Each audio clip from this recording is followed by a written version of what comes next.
Goblet squat, hands down, my favorite way to start loading the squat pattern for two major reasons. First reason being that front loading, right? Whether I'm just using my hands with a body weight squat, a medicine ball, or I'm actually using that kettlebell for that front squat, it allows me to sit the hips back as I have that counterbalance. So that's a great thing for a lot of people, as many of us struggle with ankle range of motion to get down into a good position without coming too far forward. So that's one reason, front loading, kettlebell, a really easy way to start teaching that. The other reason is developing the stability and the strength throughout the trunk and the torso, especially in that thoracic spine, throughout the entire back, the paraspinals, everything. Because as our legs get stronger and stronger, the issue with going right into back squatting is sometimes we don't develop that base of strength and stability to really handle all that load. So really using goblet squats, whether it's with a kettlebell or a dumbbell, and I'll show you both, just some slight differences, but both really beneficial.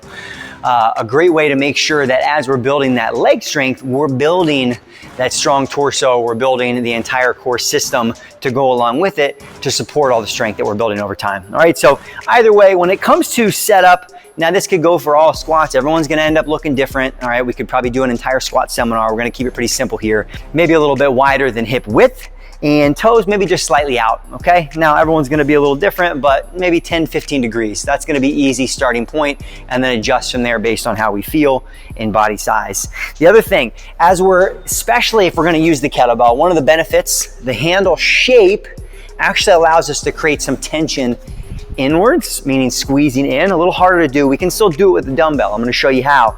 But the reason that I like that is if we're generating that tension inwards, it's going to make sure that we engage the lats, we engage some of the upper body muscles as well. So everything else stays stiff and we're driving through those legs. Okay, so that's one thing we're going to want to look for is stiffness in that upper body, squeezing that kettlebell or that dumbbell tight.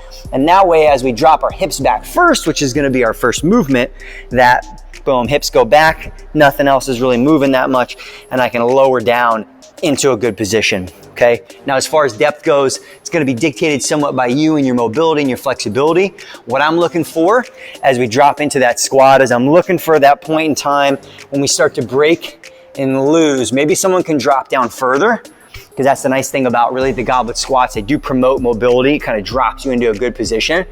But the moment we start to see that break in the hips, all right, or maybe we get that little butt wink, boom, that's gonna be end range of motion for now. Doesn't mean we can't improve it over time, but the nice thing is, as long as we're getting somewhat close here to 90-degree angles at the knees and at the hips, boom, we're still getting a lot of activation of the glutes, the quads, the hamstrings, okay? So that's gonna allow us to still get plenty out of it. Over time, if we're looking for more depth, that's great, we can work on it. Goblet squats are a great way to do it. So again, with your kettlebell, main pieces here, squeezing that in tight. Try not to let it travel too far away from the body. Maybe a little bit's fine, but as it gets heavy, it's gonna be really tough to keep that in position if that kettlebell is sneaking out away from you. Hips go back and down. Control down, elbows stay tight. All right, no flaring out here. Core tight, drive right back up. All right, slow control, dropping down.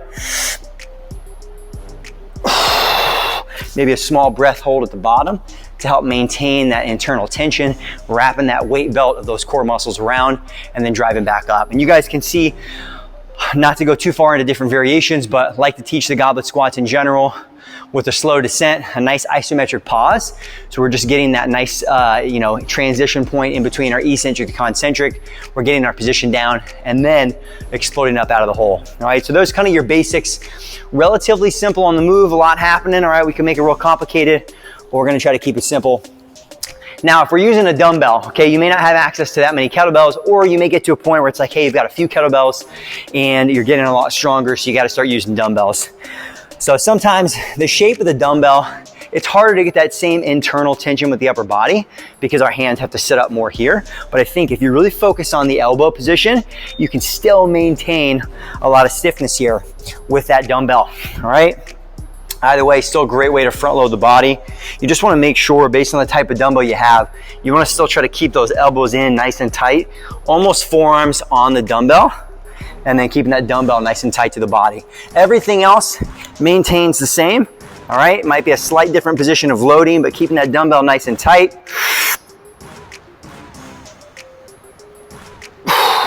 driving up out of the hole. So your main pieces to keep in mind, and remember for that front-loaded squat, are gonna be generating tension in the upper body, so we're not breaking at any point in time during the movement. We're building some stability and strength in that thoracic spine and the rest of the body as well. And then as we drop down into the depth that we're gonna achieve for the exercise, hips go back first, all right? Hips break, then knees. Make sure we're not breaking at the knees first. Hips are gonna break first. Dropping down into a good position. Right back up, all right? Your job as a coach, if you guys are working with clients, to problem solve and figure out that good stance and width. You may need to play with it, try it some different ways. Also a great thing if you need someone struggling with getting that depth and holding position, maybe start with a box squat version. But either way, your guys' goblet squat with a kettlebell or dumbbell, great choices, and hands down your best way to start loading the squat.